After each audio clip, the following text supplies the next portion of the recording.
নমস্কার। ওম নমঃ ভগবতে বাসুদেবায়। আমি রঞ্জন চক্রবর্তী, গ্রহ নক্ষত্র বার্তা চ্যানেলে আপনাদেরকে স্বাগত। দর্শক বন্ধু, অর্থ আমাদের সকলেরই প্রয়োজন। যাদের আছে তাদেরও প্রয়োজন, মানে আরো প্রয়োজন, আর যাদের নেই তো নেই। মানে অর্থ সকলেরই কম বেশি আছে, কিন্তু বুঝতে পারছেন ধনী আর দরিদ্র। তো যাই হোক, তাছাড়া কিন্তু আমরা যারা গরিব মানুষ, মধ্যবিত্ত আছি, বা বড়লোকের ক্ষেত্রেও অনেক সময় আর্থিক সংকট দেখা দেয়। তো সেই ক্ষেত্রে আমরা সেই সময় আমরা কিন্তু ঘাবড়ে উঠি, মানে ঘাবড়ে যাই আর কি, বুঝে পাই না কি করব। তো সেই ক্ষেত্রে আমরা পথ খুঁজে পাই না।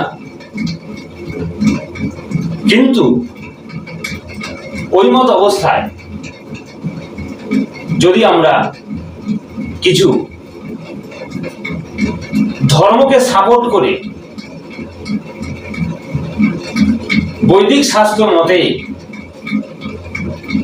কিছু পুজো পাঠ বা মন্ত্র জপ করতে পারি, তাহলে কিন্তু আমরা এই আর্থিক সংকট থেকে বেরিয়ে আসতে পারি। শুধু তাই নয়, আমাদের অর্থ, ধন, ঐশ্বর্য আরো বাড়তে পারে, মনের ইচ্ছা পূর্ণ হতে পারে।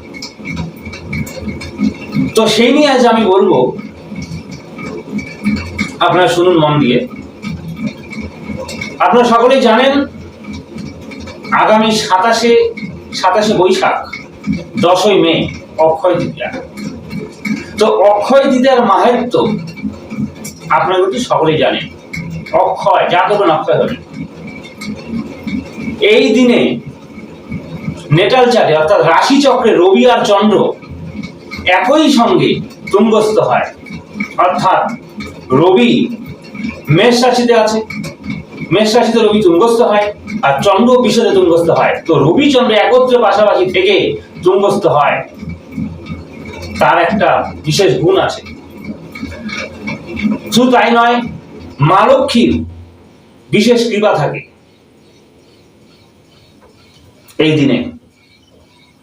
তো এই বিশেষ দিনে আমরা যদি, যারা আর্থিক সংকটে ভুগছি বা আমাদের অর্থের আরো প্রয়োজন, সকলেরই প্রয়োজন, ধনী দরিদ্র সকলের অর্থ প্রয়োজন।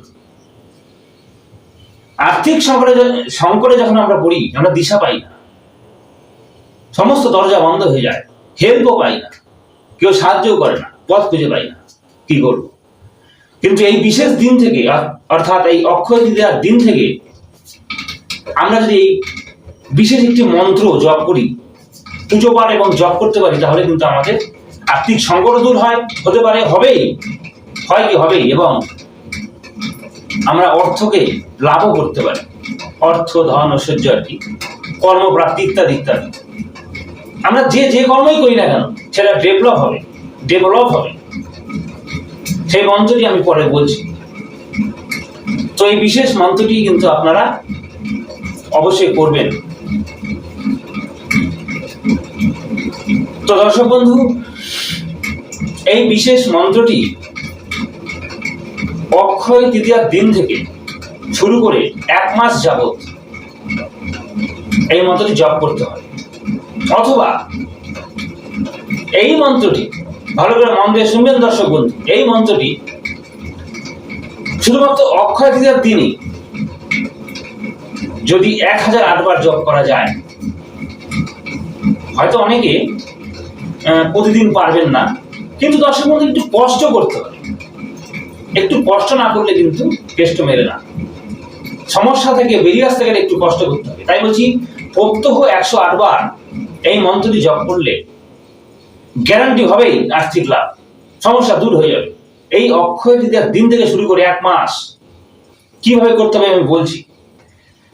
আর যদি না পারেন, শুধু অক্ষয় তৃতীয়ার দিন যদি করেন, শুধুমাত্র অক্ষয় তৃতীয়ার দিন, তাহলে জপটা বেশি করতে হবে। এই যে বললাম, 1008 বার মন্ত্রটি জপ করতে হবে। কিন্তু আমি দর্শক বন্ধু, আমি এটা অবশ্যই বলবো, একদিনের চাইতে জপটা যদি টানা 1 মাস করা যায়, ফলটারও বেশি হবে।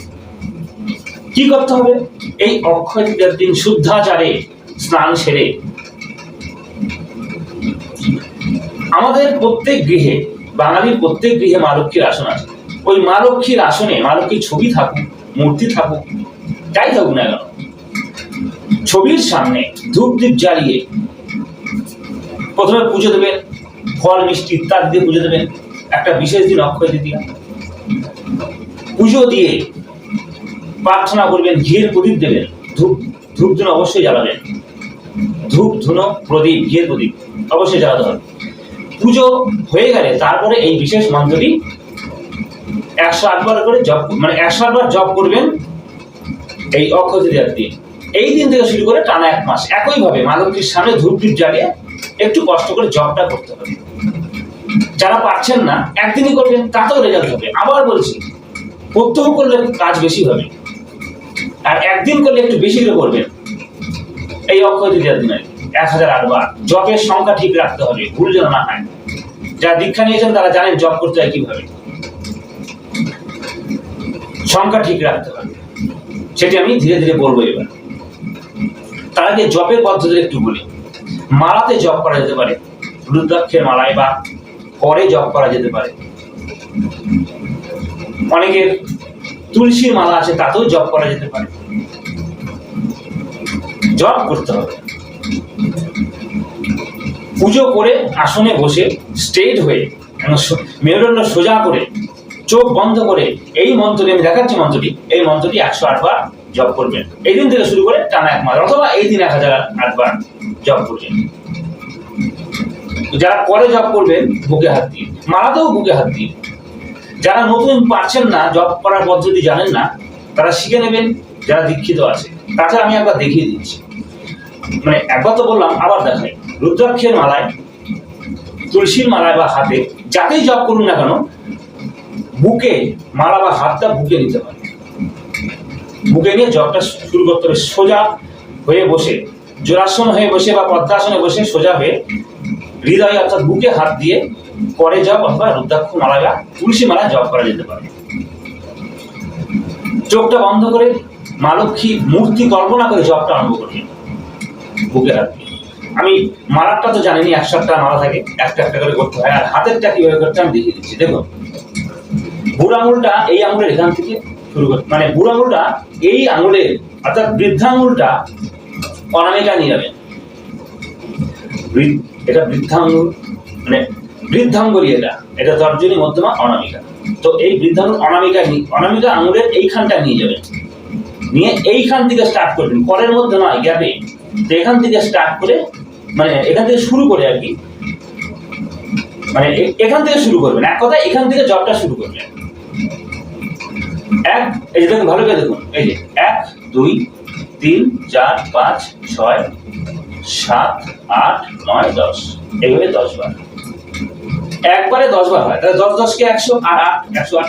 যাই হোক, সংখ্যাটা ঠিক রাখতে হবে জপের। অবশ্যই কিন্তু এটা মনে রাখবেন, জপের সংখ্যা ঠিক রাখতে হবে। গুরুজনদের কাছ থেকে, যারা দীক্ষিত আছে, যারা জানেন, তাদের কাছ থেকে এই ব্যাপারে পরামর্শ নিয়ে নেবেন কিভাবে জপ করতে হয়। তো এইভাবে জপটা করবেন। এইবার আমি বলি কি মন্ত্র জপ করবেন। আপনারা কিন্তু মন দিয়ে শুনবেন। আমি বোর্ডে মন্ত্রটা লিখে নিয়ে এসেছি, দেখাবো। তো মনে রাখা সম্ভব হবে না, আপনারা কাগজ পেন বা খাতা নিয়ে রেডি হয়ে যান, মন্ত্রটি লিখবেন, লিখে নিন, বা একটু ফলো করলেও হবে। ফলো করলে পরে মন্ত্রটা মনে রাখা যাবে না। দর্শক, আমি আপনাদের সময় দিচ্ছি, কাগজ পেন বা খাতা নিয়ে রেডি হয়ে যান, মন্ত্রটি লিখে নেবেন, তৈরি হয়ে যান। আমি দেখাচ্ছি। দর্শক বন্ধু, এই হচ্ছে মন্ত্র, আমি বোর্ডের মধ্যে লিখে নিয়ে এসেছি। এই হচ্ছে মন্ত্র। আমি একবার মন্ত্রটি পড়ে শোনাচ্ছি।